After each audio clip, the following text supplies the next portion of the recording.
October 14, 1943. Stalag Luft III, Sagan, Prussia.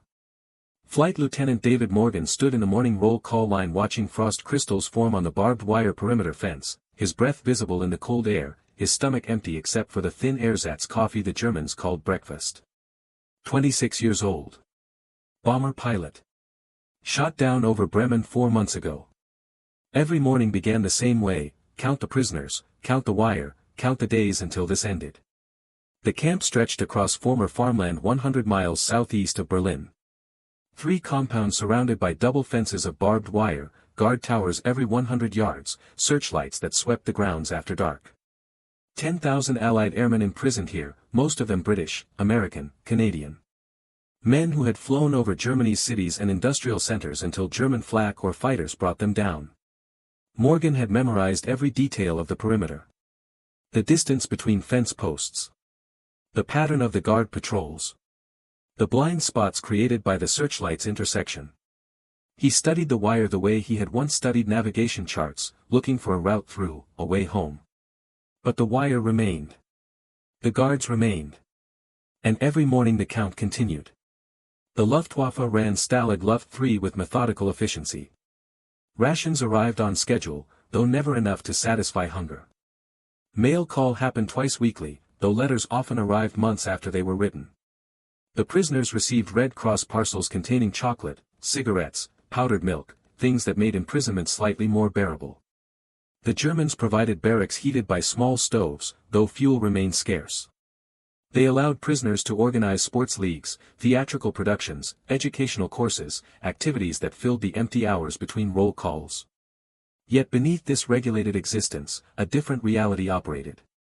Prisoners dug tunnels in secret, forged documents, built radios from scavenged parts.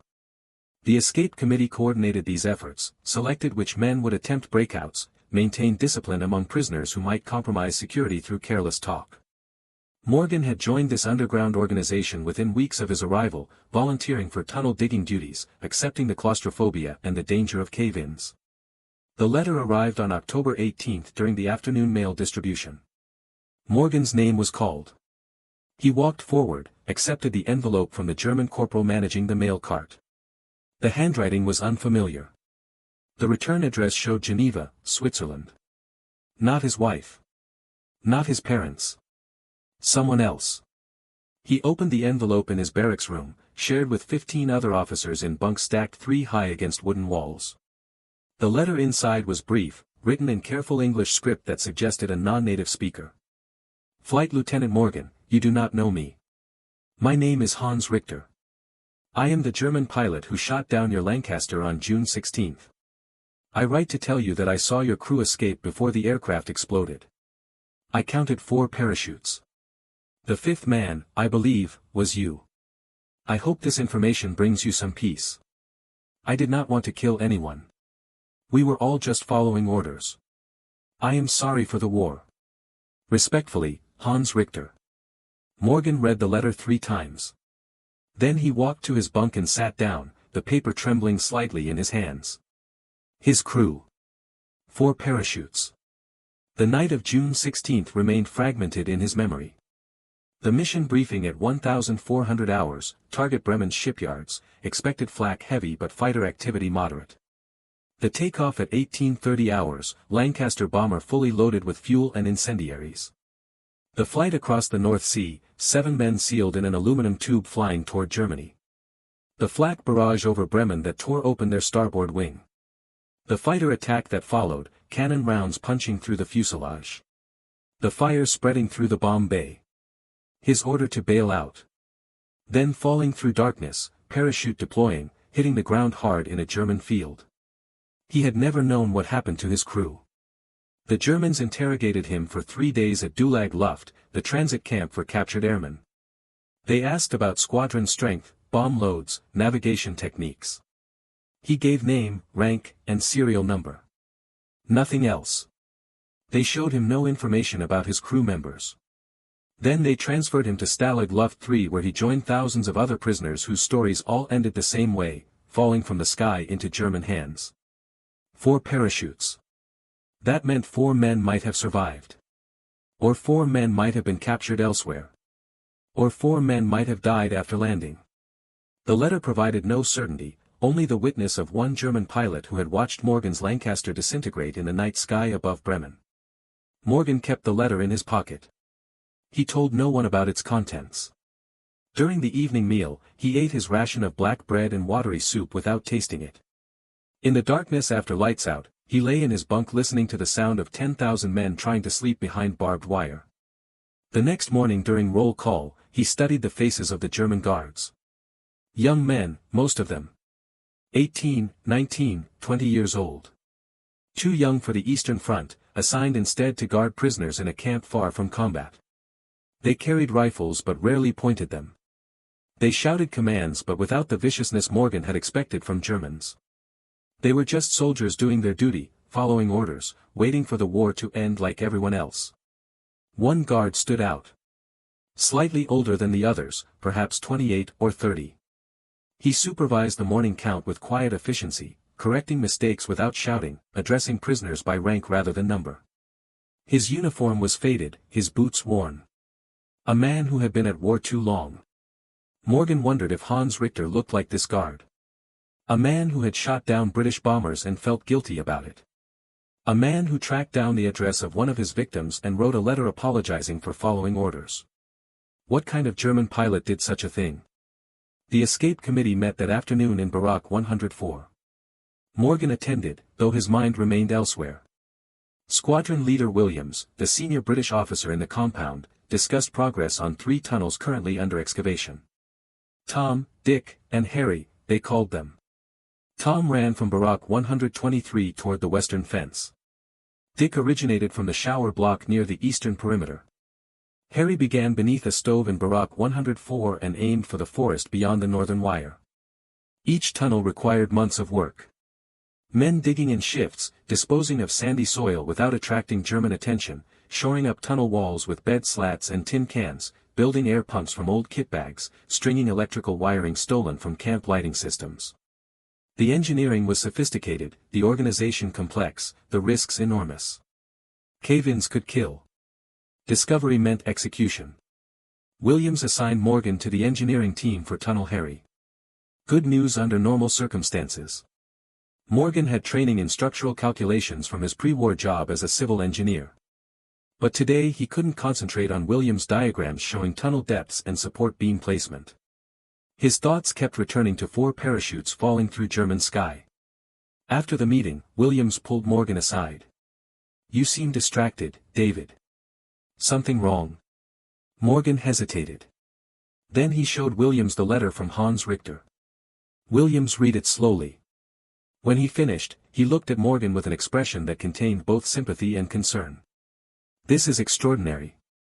But I need to ask, why did this German pilot contact you?" "I don't know. Could it be a trick? German intelligence trying to get information?" "What information?" "He already knows I was shot down. The letter came through the Red Cross, not through German channels." "Still unusual." Williams handed the letter back. "Be careful with this, David. Don't let it affect your focus. We need you clear-headed for the tunnel work." Morgan nodded. But the letter had already changed something fundamental inside him. Before, the Germans were the enemy. Simple. Clean. Now one German had reached across the lines to apologize, to offer information, to acknowledge that Morgan's crew might have survived. That complexity disturbed the certainty that had sustained Morgan through 4 months of captivity. The weather turned colder in late October. Snow fell intermittently. Prisoners wore every piece of clothing they owned layered beneath their uniforms. The small stoves in the barracks burned whatever fuel could be scavenged, wood from bed slats, cardboard from Red Cross boxes, paper from old letters. Heat became precious. Morgan continued his tunnel shifts. Harry had reached 30 feet in length, extending beneath the wire toward the forest. The work was exhausting. Men dug in 90-minute shifts lying on their stomachs in a space barely 2 feet high, scraping away sand with improvised tools, filling wooden boxes that other prisoners dragged back to the entrance shaft using ropes. The air was foul. Breathing was difficult. But the work continued. On November 3, another letter arrived. Same handwriting. Same return address in Geneva. Flight Lieutenant Morgan, thank you for not reporting my first letter to the German authorities. I worried you might think it was a trap. It was not. I write again to tell you more about that night. I followed your Lancaster for 2 minutes after I shot you down. I watched your men escape. 3 parachutes opened immediately. The 4th opened late but successfully. I could not follow further because my own aircraft was damaged in the engagement. But I am certain 4 of your crew escaped the aircraft alive. I cannot tell you their fate after landing. But I wanted you to know they had a chance. The war has made us enemies. But we are also both pilots. We understand what it means to fly and to fall. I wish you good fortune. Hans Richter. Morgan read this letter in his bunk, hidden from the other prisoners by the thin privacy of his blanket. 4 parachutes confirmed. 4 men who escaped. 4 possibilities that his crew might be alive, imprisoned like him in some other German camp, waiting for the war to end. He thought about the responsibility of command. As aircraft captain, he had been responsible for his crew's safety. He had failed. The Lancaster had been shot down.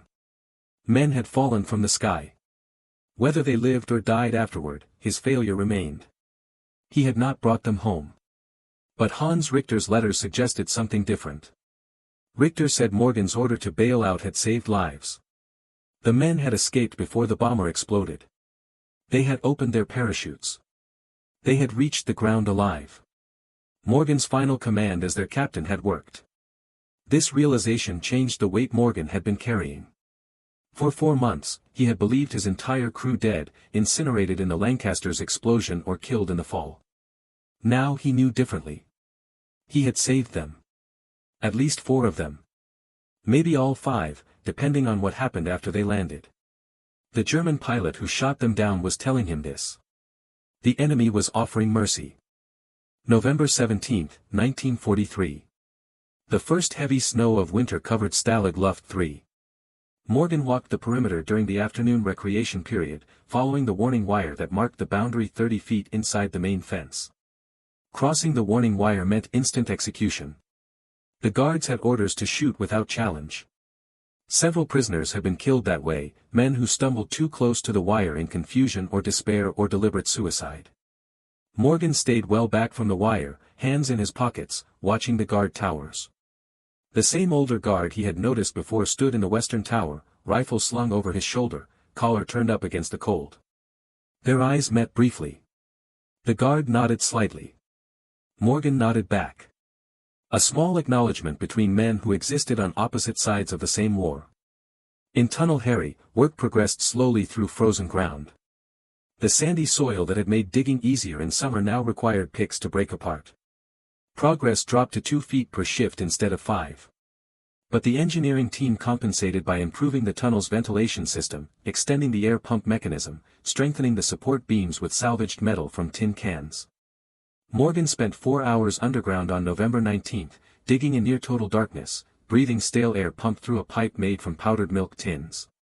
When he emerged, covered in sand and sweat despite the November cold, he felt the same exhaustion he remembered from long bombing runs over Germany. Different context. Same expenditure of everything a man had. Squadron leader Williams approached him during the evening meal. "David, I need to ask you something about those letters you received." "What about them?" "The German pilot. Hans Richter. Have you considered trying to respond?" Morgan stared at Williams. "Respond? How would I even?" The Red Cross forwards letters from prisoners to addresses outside Germany. If Richter used a Geneva address, he might receive mail there. You could write back. Why would I want to write back? Because he's reaching out. And because information flows both ways. If he knows about your crew, he might know other things. Troop movements. Strategic intelligence. Things that matter. Morgan felt something cold settle in his stomach. You want me to cultivate him as an intelligence source. I want you to consider the opportunity. He initiated contact. He's expressing guilt about shooting you down. That's an opening. He's also a German fighter pilot. Probably killed dozens of Allied airmen. This guilt he's expressing might be selective. Maybe. But we're at war, David. We use whatever advantages we get. Morgan said nothing. Williams waited, then nodded slowly. Think about it. Let me know if you decide to respond. That night, Morgan lay awake in his bunk trying to understand his own reaction to Williams' suggestion. The practical part of his mind recognized the logic. Hans Richter had provided information about Morgan's crew. In exchange, Morgan could attempt to extract military intelligence. A fair trade in wartime terms. But another part of Morgan, one he hadn't examined closely before, rejected this logic. Richter's letters weren't intelligence operations. They were confessions. One pilot reaching across enemy lines to tell another pilot that he felt sorry about doing his job. That was human, not strategic. Using it as an intelligence opportunity felt like betrayal. Betrayal of what, though? They were enemies. Richter had shot down Morgan's bomber. Men on both sides were dying every day.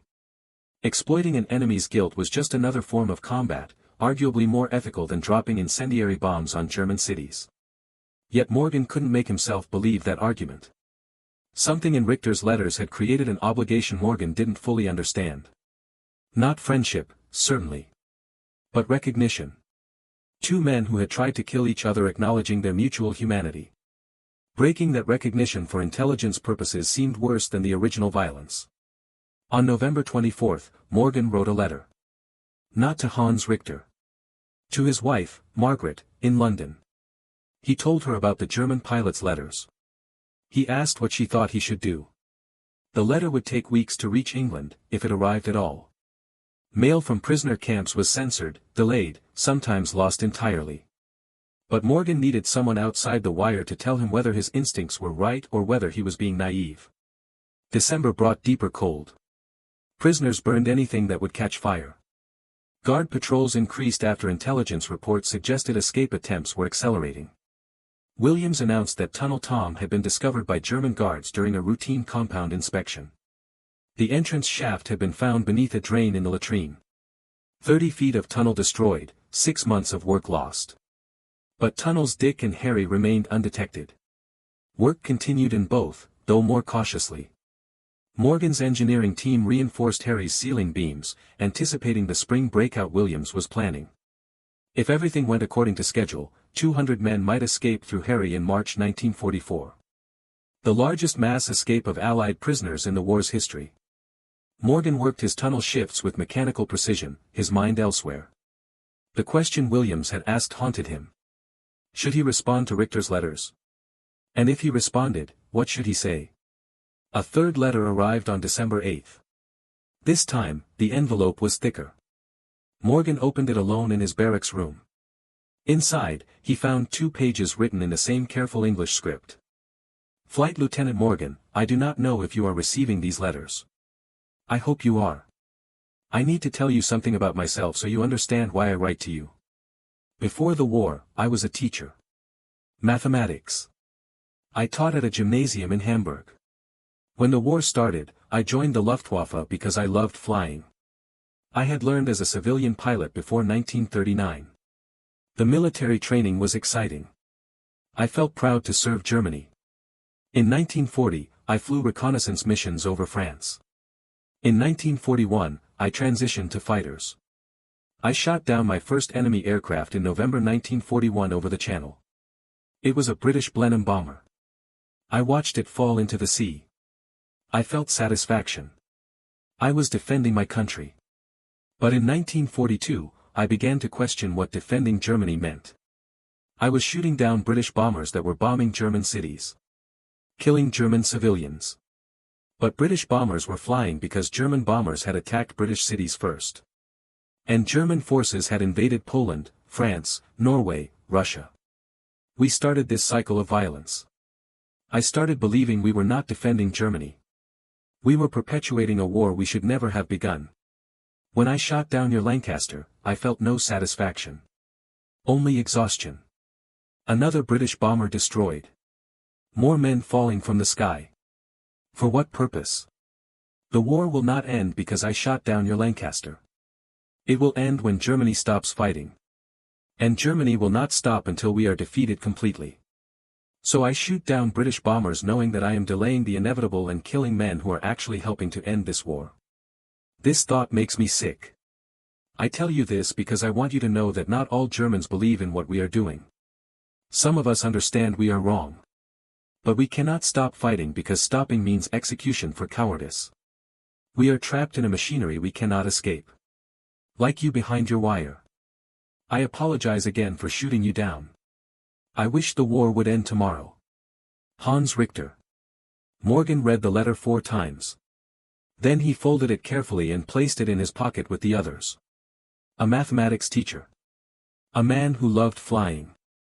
Someone who had joined the war with pride and abandoned that pride as he watched what Germany was becoming. Richter wasn't asking forgiveness exactly. He was stating his position, complicit but conscious, guilty but unable to stop. Morgan understood. Every Allied bomber crew wrestled with similar questions. They were destroying German cities, killing German civilians, burning people alive with incendiary bombs. This was necessary to defeat Germany, to end the war, to stop the Nazi regime. But necessary didn't mean comfortable. Every mission carried weight. Every bomb released was a moral decision justified by strategic logic. Richter's letters revealed a German pilot experiencing the same moral discomfort. That created a problem Williams couldn't solve with intelligence gathering. Richter wasn't a resource to be exploited. He was a mirror showing Morgan his own reflection. On December 15, Morgan made his decision. He would write back to Hans Richter.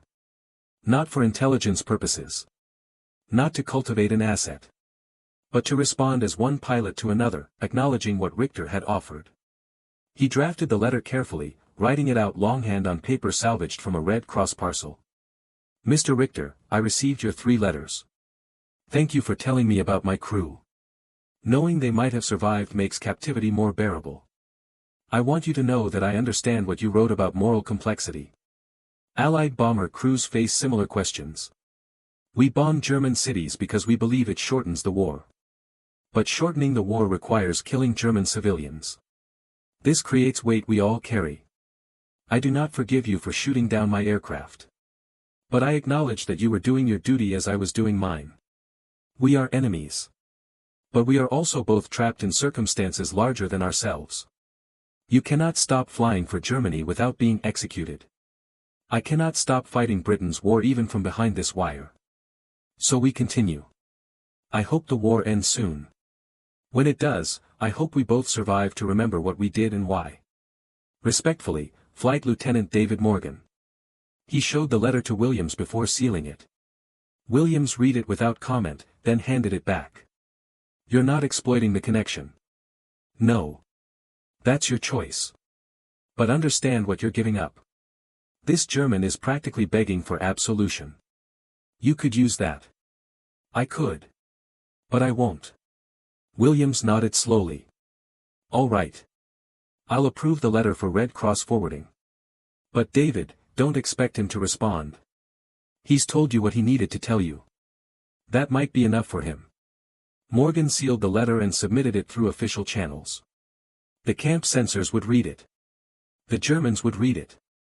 The Red Cross would read it. Then maybe, possibly, it would reach Hans Richter in Germany. If Richter responded, Morgan would know he had made the right choice. If Richter didn't respond, Morgan would know he had offered something valuable and received nothing in return. Either way, the decision was made.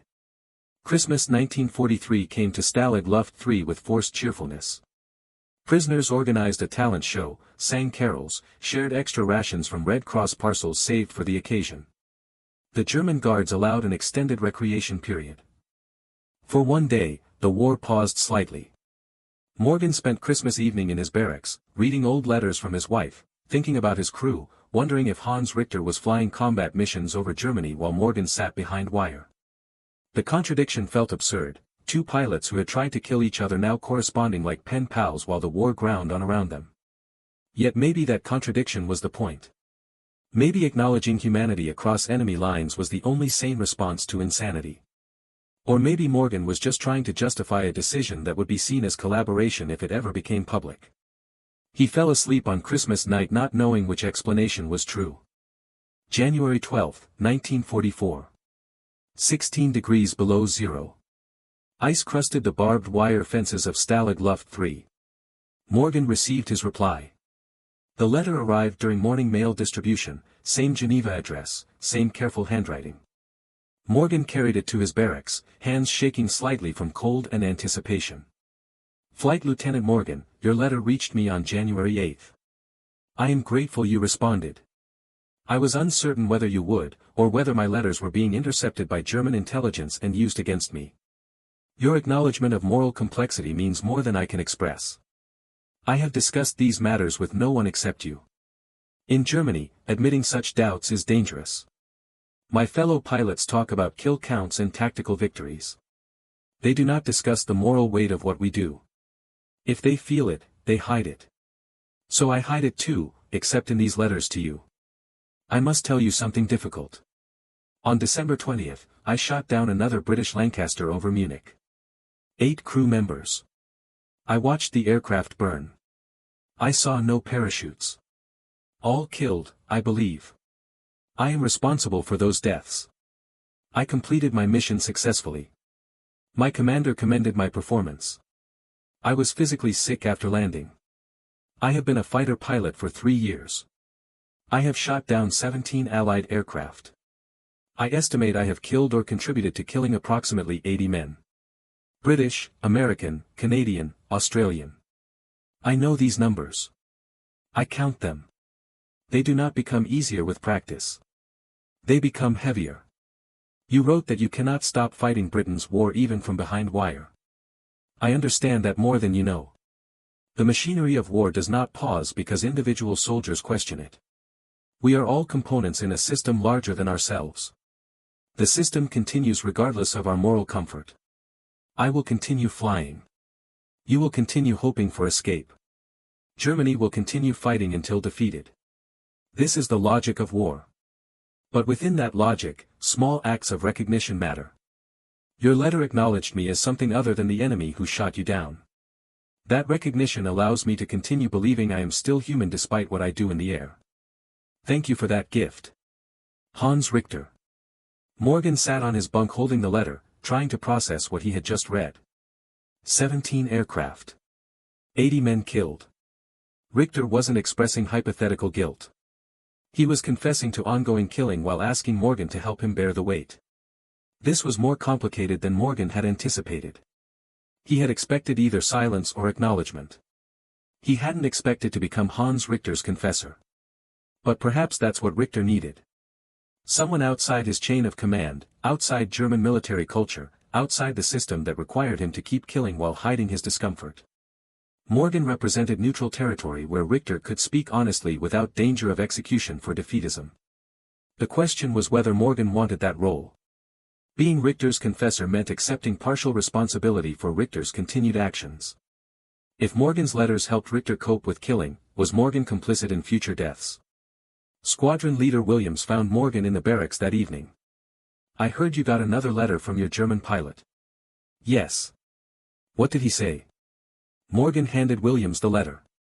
Williams read it slowly, his expression darkening. When he finished, he looked at Morgan with new wariness. David, this is problematic. He's confessing war crimes. War crimes. He's shooting down Allied aircraft. That's not a crime, that's combat. He's killed 80 men. And he's telling a British officer about it. That makes you a potential witness after the war. Morgan hadn't considered that angle.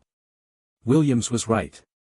After Germany's defeat, Allied authorities would prosecute German officers for war crimes. If Richter's letters documented his kills, and Morgan testified about those letters, Richter could be executed. What should I do? Morgan asked. Stop responding. Burn his letters. Forget this correspondence ever happened. That seems like betrayal. Betrayal of what? He shot down your aircraft. He's killing Allied airmen. He deserves prosecution. He's expressing moral doubt. That's different from celebrating kills. No, David. It's not different. Feeling bad about killing doesn't absolve you of killing.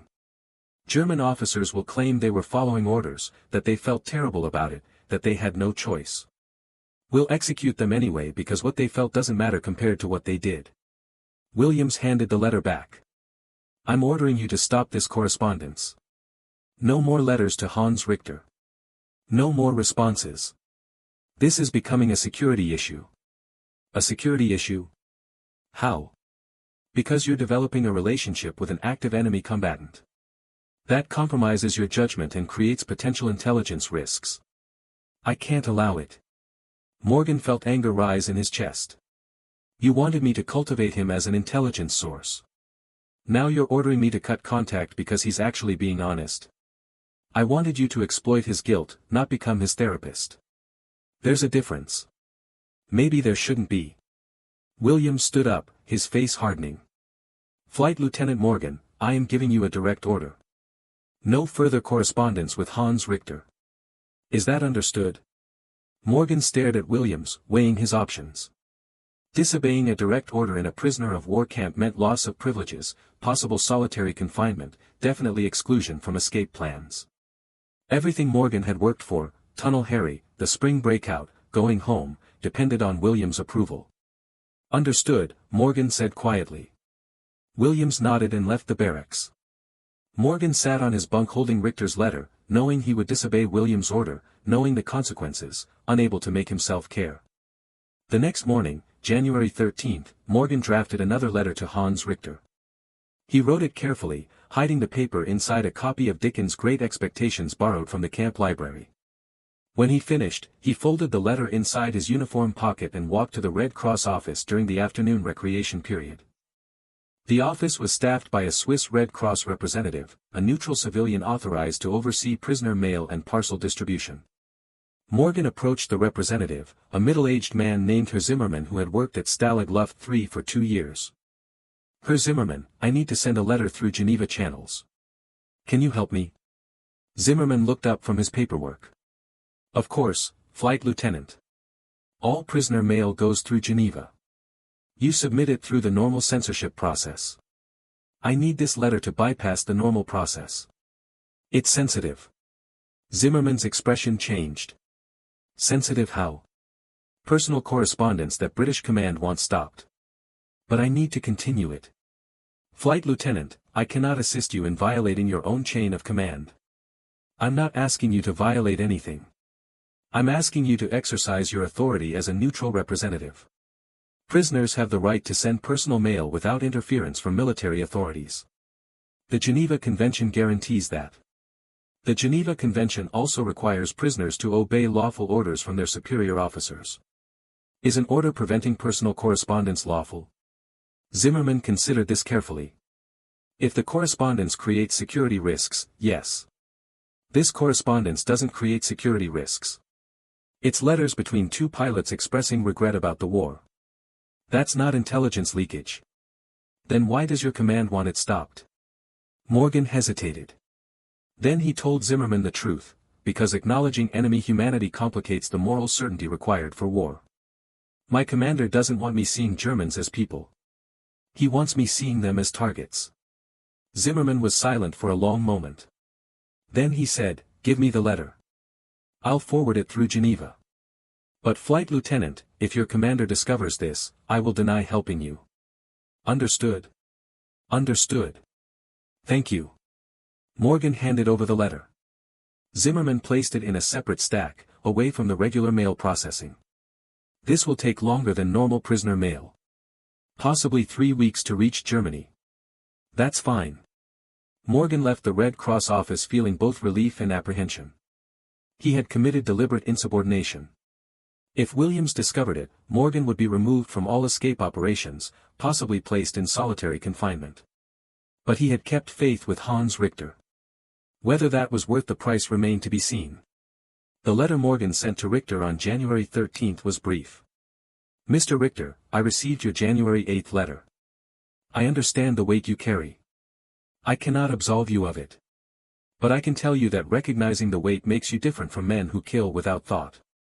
That difference matters, even if it doesn't change what you've done. You asked if small acts of recognition matter within the larger machinery of war. I believe they do.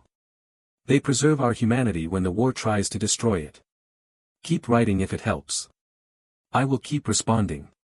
We are trapped in this war together, though on opposite sides of it. David Morgan. February passed slowly. Tunnel Harry extended to 110 feet, closer to the tree line beyond the wire. Morgan continued his engineering shifts, designing better ventilation systems, calculating load-bearing requirements for the tunnel ceiling.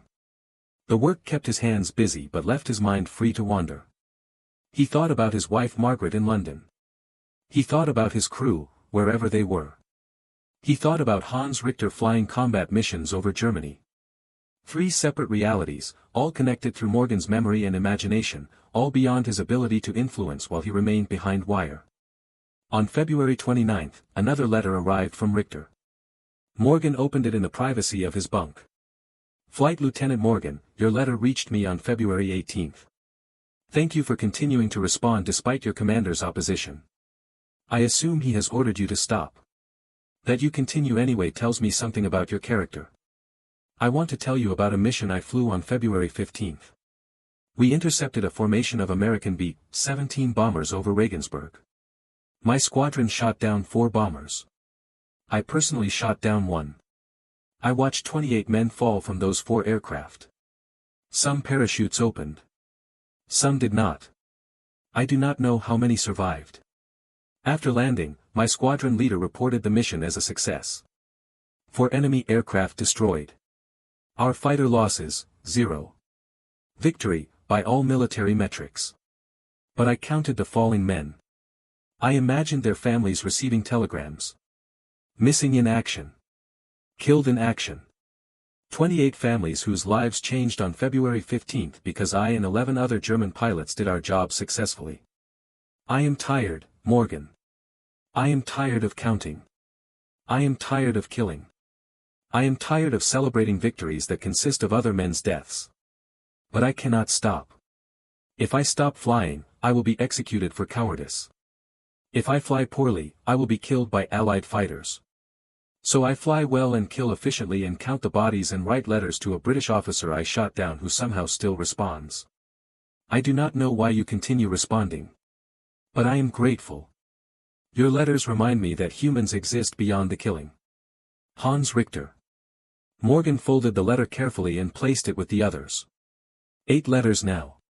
A correspondence spanning 4 months, conducted secretly across enemy lines, documented nowhere except in these folded papers hidden in Morgan's uniform pocket. He wondered if Richter kept his letters. He wondered if Richter showed them to anyone. He wondered if Richter's risk was greater than his own, a German pilot corresponding with an Allied prisoner, admitting doubt about Germany's cause, expressing guilt about killing. If German intelligence intercepted these letters, Richter would be executed. No question. The German military executed soldiers for defeatism. Richter's letters were practically textbook examples of defeatist thinking. Yet Richter continued writing. That meant either Richter trusted the Swiss Red Cross to protect his identity, or Richter had stopped caring about self-preservation. Morgan suspected the latter. March arrived with warming temperatures and increased German guard patrols. Intelligence about escape preparations had reached the camp commandant. Random barrack searches increased. Guard dogs were brought in to detect fresh excavation sites. The security tightened around Stalag Luft III like a closing fist. On March 14, Squadron Leader Williams informed Morgan that Tunnel Harry was ready for the mass escape. The plan: 200 prisoners would exit through Harry on the night of March 24, dispersing into the German countryside with forged papers, civilian clothes, and escape plans developed by the escape committee. Morgan was selected for the 43rd position in the escape order. That meant he would exit the tunnel around 2 a.m., giving him 6 hours of darkness to reach the forest and begin his journey toward the Baltic coast where fishing boats might be bribed to carry escapees to neutral Sweden. "Are you ready?" Williams asked. "Yes, sir." "Good. Maintain your normal routine until the escape night. No unusual behavior that might alert the guards." "Understood." Williams started to leave, then turned back. "David, one more thing. After you escape, burn those letters from the German pilot. Don't carry them with you. If you're recaptured with those letters, the Germans will execute you as a spy. They're personal correspondence, not intelligence material. The Germans won't see it that way. A British officer carrying letters from a German fighter pilot admitting doubt about Germany's war. That's espionage evidence. They'll shoot you. Morgan hadn't considered that risk. Williams was right. The letters, which had seemed private and harmless inside Stalag Luft III, would become evidence of collaboration if found by German authorities outside the camp. "I'll burn them before the escape," Morgan said. Williams nodded and left.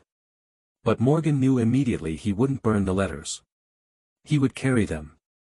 They were evidence of something more important than his personal safety, proof that humanity could survive war if individuals chose to preserve it. On March 23, the night before the planned escape, Morgan wrote one final letter to Hans Richter. "Mr. Richter, I am escaping tomorrow night. If I succeed, I will return to England and resume flying operations against Germany.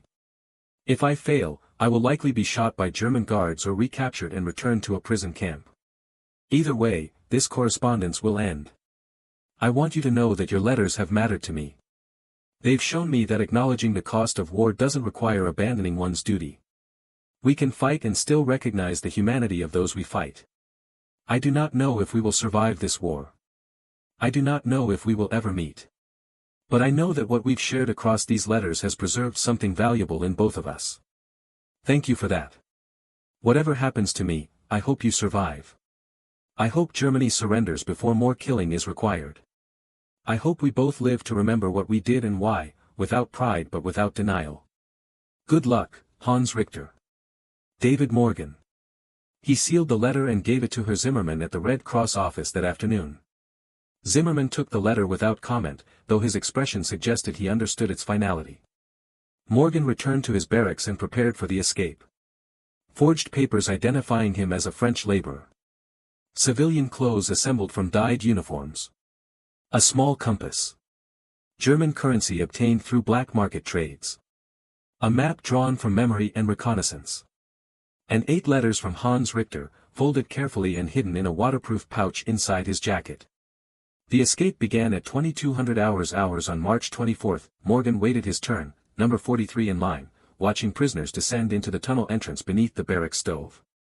The tunnel stretched 110 feet toward freedom. At 1:30 hours, Morgan climbed down the entrance shaft and began crawling through Harry's length. The air was stale. The darkness complete. Behind him, dozens of men waited their turns. Ahead, the forest and freedom. But something went wrong. At 4:50 hours, 5 hours into the escape, a guard discovered the tunnel exit. The exit shaft had emerged short of the forest, in clear view of a guard tower. The guard saw a prisoner emerging from the ground and fired warning shots. The escape collapsed.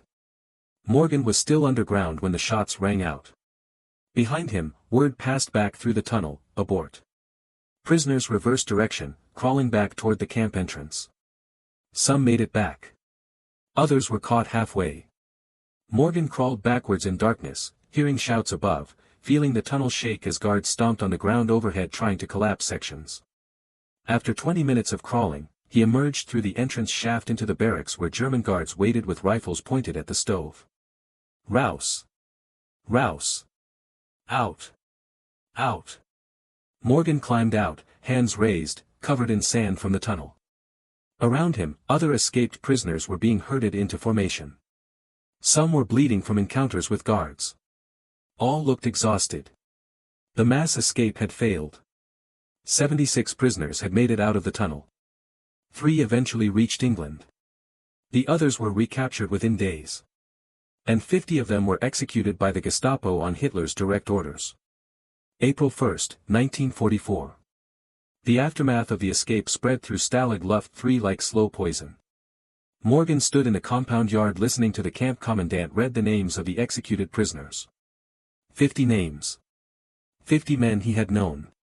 Squadron leader Williams was among them. Captain Ross, who had designed the tunnel ventilation systems. Flight Lieutenant Stevens, who had forged the identity papers. 50 prisoners taken from German custody and shot by the Gestapo as a warning to other potential escapers. The executions violated the Geneva Convention. Prisoners of war could not be executed for attempting escape. But Hitler had ordered the murders personally, and the Gestapo had carried them out. The prisoners learned these details weeks later through secret radio communications with London. The murders weren't accidents or battlefield casualties. They were deliberate state executions. Morgan felt numb. He should have been number 43. He should have been in that tunnel when the exit was discovered. He should have been among those recaptured and executed. But the tunnel had been short. The exit had opened too close to the wire. Morgan had still been underground when the escape collapsed. That randomness, 10 feet of tunnel length, had saved his life while killing 50 others. In his barracks bunk, Morgan removed the 8 letters from Hans Richter and spread them across his blanket. He had carried these letters through the escape attempt, planning to bring them to England, to preserve evidence that humanity existed between enemies. Now 50 men were dead and Morgan still had the letters. He should burn them. Williams had ordered it. The dead had earned the right to have their final orders obeyed. But Morgan couldn't burn the letters.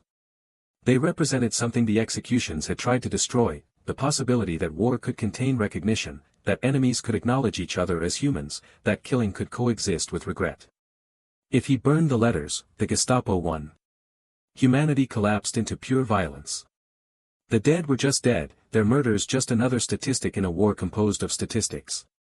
If he kept the letters, Williams' warning became prophecy. Morgan would be shot as a spy if recaptured with letters from a German pilot. But keeping the letters preserved the dead's investment in Morgan's survival. They had died so he could live. Living required justification. The letters were justification. Morgan refolded the letters and returned them to their waterproof pouch. He would keep them. Whatever the risk. In May 1944, the camp received news of D-Day. Allied forces had landed in France. The invasion of Europe had begun. The war, which had seemed eternal from inside Stalag Luft III, suddenly had a definable endpoint. Germany would lose. Eventually. But eventually might take years. Years more of bombing raids, combat deaths, civilians killed. Years more of Hans Richter shooting down Allied aircraft and counting the bodies. Morgan wondered if Richter had received his final letter. He wondered if Richter was still alive, still flying, still writing confessions to the British officer he had shot down. On June 12, an answer arrived. Herr Zimmermann delivered the letter personally to Morgan's barracks, a violation of normal mail procedures. Flight Lieutenant, this came through Geneva yesterday. I thought you should have it immediately. Morgan recognized Richter's handwriting. But the letter was thinner than usual. Single page. Zimmermann left Morgan alone to read it. Flight Lieutenant Morgan, I learned of the executions at Stalag Luft III. I am sick about it. 50 prisoners murdered by the Gestapo. I did not know my country would do such things. I believed Germany maintained honor even in war. I was wrong. What happened to those 50 prisoners reveals what Germany has become. Not a nation defending itself, but a nation committing murder when it cannot win by fighting. I am ashamed. I received your final letter on April 3. You wrote that you hoped Germany would surrender before more killing is required. I share that hope. But I do not believe my government will surrender until Germany is completely defeated. So more killing will be required. Much more. I will probably die in that killing. German fighter pilots do not survive long against Allied air superiority. We are outnumbered 3-1. Our aircraft are inferior. Our fuel supplies are dwindling. We fly missions knowing we will eventually be shot down. Most of my squadron mates from 1942 are dead now. I expect to join them soon. Before I die, I wanted to tell you, thank you for responding to my letters. Thank you for acknowledging that I remain human despite what I do. That acknowledgement has sustained me through 3 years of killing. I cannot undo what I have done. But I will not add to it unnecessarily. I will continue flying because I must. But I will fly defensively when possible. I will protect my squadron. I will not seek combat unnecessarily. This is small mercy in a war without mercy. But it is what I can offer.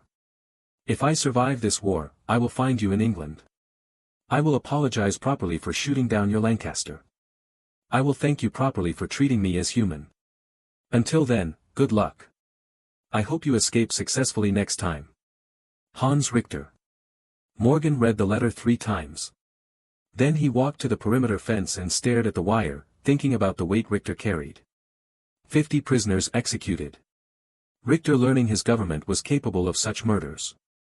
Richter's shame at Germany's dishonor. And still Richter continued fighting because stopping meant execution. The machinery of war operated without reference to individual conscience. Richter couldn't stop the machinery by refusing to fly. He could only minimize his contribution while staying alive. Morgan understood. He was trapped by the same logic. Even inside Stalag Luft III, Morgan continued fighting through resistance activities, escape planning, intelligence gathering. He couldn't stop fighting just because the war was morally exhausting. Stopping meant surrender. Surrender meant Germany won. So both men continued. Morgan behind wire. Richter in the air. Both caught between duty and conscience, both trying to preserve humanity within a system designed to destroy it. On July 20, 1944, German officers attempted to assassinate Hitler. The bomb in Hitler's headquarters injured him but didn't kill him. The coup failed. Hundreds of German officers were arrested and executed. The German military purge that followed created a climate of total fear throughout Wehrmacht ranks. Morgan wondered if Richter survived the purge. Any officer who had expressed doubt about Germany's cause would be suspect. If Richter's letters had been discovered during the investigation, he would be executed immediately. But no news came. Morgan waited through July, August, September. No letters from Richter. No information about his status. Just silence. By October 1944, the war was entering its final phase. Allied forces had liberated France and were pushing into Germany from the west. Soviet forces were advancing from the east. Germany was being crushed between converging armies. Stalag Luft III began preparations for evacuation.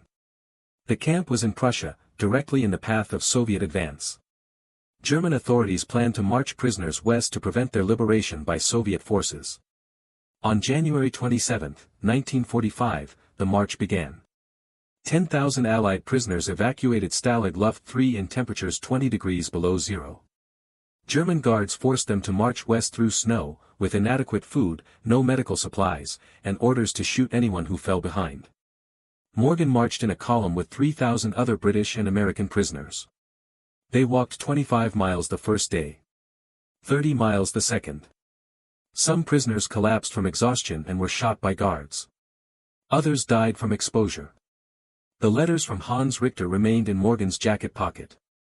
He had carried them through 18 months of captivity, through the failed tunnel escape, through the aftermath of 50 executions. Now he carried them through forced march across collapsing Germany. On February 2, the column reached Stalag 7A near Moosburg. Morgan and the other prisoners were crammed into barracks designed for half their number. Food dropped to 1 meal per day. Medical care ceased entirely. But the march had ended. Morgan had survived. On April 29, 1945, American forces liberated Stalag 7A. Morgan walked out of the camp gates as a free man for the first time in 22 months. The war in Europe ended 8 days later. Germany surrendered on May 8, 1945. Victory in Europe Day. The war was over. Morgan returned to England in mid-May. He saw his wife Margaret for the first time in 2 years. He learned that 2 members of his Lancaster crew had survived, tail gunner Sergeant Collins and radio operator Sergeant Harris. Both had been imprisoned in Stalag Luft VI in Lithuania. Both had survived. Hans Richter had been right. The parachutes had saved them. But Morgan never learned what happened to Hans Richter himself. No letter came after May 1945. No word through Red Cross channels. Just silence. Morgan tried to locate Richter through British military channels. He submitted inquiries to the RAF's Prisoner Affairs Office. He contacted the Swiss Red Cross. He wrote to the gymnasium in Hamburg where Richter had taught before the war. All inquiries returned the same answer: no information available. In September 1945, Morgan received a letter from the gymnasium in Hamburg. The school's director wrote, "Dear Flight Lieutenant Morgan, thank you for your inquiry about Herr Hans Richter. I regret to inform you that Herr Richter was killed in action on March 3, 1945, during combat over Berlin. According to Luftwaffe records, his fighter was shot down by American P-51 Mustangs while defending Berlin against a bomber raid. His aircraft crashed in the Grunewald forest. His body was recovered and buried in Hamburg Military Cemetery. I knew Hans Richter before the war. He was an excellent teacher and a kind man. The war changed him deeply. He became withdrawn and melancholy. He spoke once about correspondence with a British officer he had shot down. Perhaps that was you. If so, please know that Hans valued that correspondence greatly. He called it the only honest communication he had during the war. He is mourned by his colleagues, students, and family. We remember him not as a fighter pilot, but as a teacher who loved mathematics and flying. Thank you for remembering him. Respectfully, Dr. Wilhelm Schneider, Director, Johanneum Gymnasium, Hamburg. Morgan read the letter sitting at his kitchen table in London. Margaret watched him, understanding something important was happening but not asking questions. Hans Richter was dead. Shot down by American fighters. Dead for 7 months before Morgan learned about it. Dead while Morgan was still imprisoned at Stalag 7A, counting days until liberation. Morgan removed the 8 letters from his jacket pocket where he had kept them for 18 months. He spread them across the kitchen table. Margaret read them slowly, her expression changing as she understood what they represented. Who was this man? She asked finally. A German fighter pilot. The man who shot down my Lancaster. The man who saved my crew by letting them bail out before destroying the aircraft. The man who spent 3 years killing Allied airmen and hating himself for it. And he wrote to you to confess. He wrote to me because I was the only person he could tell the truth to. Everyone else, his commanders, his fellow pilots, his family, required him to maintain the performance of being a good German pilot. I was outside that system. So he told me what he really felt. What did he want from you? Acknowledgement. He wanted someone to recognize he was human despite what he did. He wanted absolution he knew he didn't deserve. Did you give it to him? No. I told him I couldn't absolve him. But I could acknowledge the weight he carried. That was enough for him. Margaret touched the letters gently. These are extraordinary. What will you do with them? Morgan had been thinking about that question since receiving news of Richter's death. The letters were evidence of something rare, enemy humanity acknowledged during war. They documented a German pilot's moral struggle. They proved that some Germans had recognized their country's wrong even while fighting for it. But they were also deeply personal. Richter had trusted Morgan with confessions that would have gotten him executed if discovered. Publishing them would betray that trust. I'll keep them, Morgan said. Private. For now. Maybe someday they'll matter to historians. But right now, they're between me and Richter. Margaret nodded. She understood. Morgan folded the letters carefully and placed them in a wooden box Margaret's father had made. He put the box on a shelf in their bedroom, where it would remain for the next 43 years. He never forgot Hans Richter. Every March 3rd, the anniversary of Richter's death, Morgan took the letters from the box and reread them, remembering the German pilot who had tried to kill him and then spent 3 years confessing. In 1988, when Morgan was 71 years old, he donated the letters to the Imperial War Museum in London. The curator who accessioned them called the collection one of the most remarkable personal documents of the Second World War. The letters were published in 1990 in a book titled Letters Across Enemy Lines, the correspondence between RAF Flight Lieutenant David Morgan and Luftwaffe pilot Hans Richter. The book sold 14,000 copies. It was reviewed positively by military historians who noted its unusual perspective on moral complexity during war. Veterans from both sides wrote to Morgan expressing gratitude for publishing Richter's words. Several German pilots wrote that they had experienced similar moral struggles but had never been able to express them. Morgan lived until 1996. He died at age 79, 51 years after the war ended. His obituary in the Times of London mentioned his bombing missions, his 22 months as a prisoner of war, and his correspondence with the German pilot who shot him down. His wife Margaret survived him by 3 years. Before she died, she gave the original letters to the National Archives in Kew. They remain there today, preserved in acid-free folders in a climate-controlled vault, available for researchers who want to understand how two enemies found recognition across the lines. The Imperial War Museum created an exhibit about the Morgan-Richter correspondence in 2005. The exhibit includes facsimiles of all 8 letters, photographs of both men, timeline maps showing their respective movements during the war, and video interviews with Morgan recorded in 1994 discussing his relationship with Richter. The exhibit's title card reads, "Letters of Conscience, How Two Pilots Preserved Humanity During War." Visitors linger at this exhibit. They read the letters slowly.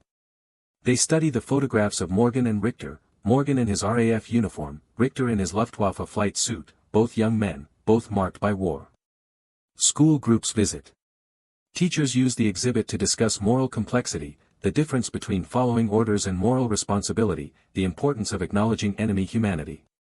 Some teachers report that students are deeply affected by the letters, that the correspondence makes war real in ways historical statistics cannot. Veterans visit. Some cry. Some are angry, believing Morgan betrayed his duty by corresponding with an enemy.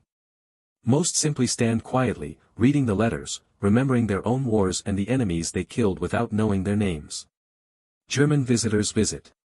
They thank the museum for including this exhibit. They say it shows not all Germans supported the Nazi regime, that some Germans recognized the wrong even while fighting for Germany. They say it gives them pride in Hans Richter, a German who maintained his humanity. The letters endure. Not because they changed the war's outcome. Not because they revealed military secrets. But because they documented what was preserved when two enemies chose recognition over hatred. In Hamburg, Germany, there is a small memorial in the Grunewald forest where Hans Richter's fighter crashed on March 3, 1945. The memorial is a simple stone with Richter's name, his rank, and his dates of service. No heroic language. No nationalist celebration. Just acknowledgement that a pilot died here.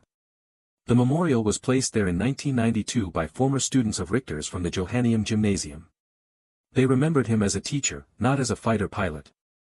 They wanted him remembered as the man who taught them mathematics and loved flying, not as the man who shot down 17 Allied aircraft and killed 80 men. Every year on March 3, a small group gathers at this memorial. Former students, family members, sometimes British or American visitors who learned about Richter through the published letters. They don't celebrate. They don't glorify. They simply acknowledge. In 2019, Margaret Morgan's daughter, David Morgan's daughter, born after the war, visited the memorial. She brought copies of her father's letters. She read them aloud to the small group gathered there. When she finished, a German man approached her. He was 88 years old, a former Luftwaffe pilot who had known Richter briefly in 1944. "Your father gave Hans something precious," the German pilot said. "Recognition. Hans told me once that he corresponded with a British officer he had shot down. He said it was the only honest conversation he had during the war. Your father allowed Hans to remain human despite everything Hans had done. That was a gift." Margaret's daughter asked, "Did my father do the right thing? Corresponding with an enemy during wartime?" The German pilot thought carefully before answering. "Right and wrong are complicated during war. But your father chose recognition over hatred. That preserved something valuable in both men. Whether it was right or wrong, it was human. Sometimes that's enough." The letters themselves exist in 3 places now. Original copies in the National Archives. Facsimiles in the Imperial War Museum exhibit. Digital scans available through the Archives online catalog. Anyone can read them. Anyone can see what 2 men preserved across enemy lines. What do the letters prove? Not that war can be moral. Not that enemies can become friends. Not that individual conscience absolves collective guilt. They prove only this, that recognition remains possible even in circumstances designed to destroy it. That 2 men can kill and be killed while still acknowledging their mutual humanity. That war, which reduces humans to targets, can be resisted through small acts of seeing the person inside the enemy. David Morgan shot no one down. Hans Richter shot down 17 aircraft and killed approximately 80 men. They were not morally equivalent. Richter bore responsibility Morgan didn't carry. But both men chose recognition when they could have chosen hatred. Both preserved humanity when the war tried to destroy it. Both carried weight they couldn't put down. And when the war ended, when the dead were counted and the ruins assessed, the letters remained. Not as absolution. Not as justification. But as evidence. Evidence that seeing the enemy as human doesn't require abandoning the fight. Evidence that carrying the weight matters, even when you cannot put it down. Evidence that small acts of recognition accumulate into something larger than individual survival. The wire remains in memory. The compounds. The tunnels. The names of 50 executed prisoners. The statistics of bombing raids and fighter missions. All remain, documented in official histories and personal memoirs. But the letters remain too. Between the statistics and the strategies, between the heroes and the villains, between the victors and the defeated, the letters remain. 2 pilots. Enemy sky. Letters exchanged. Recognition preserved. This is what they left behind. This is what remains.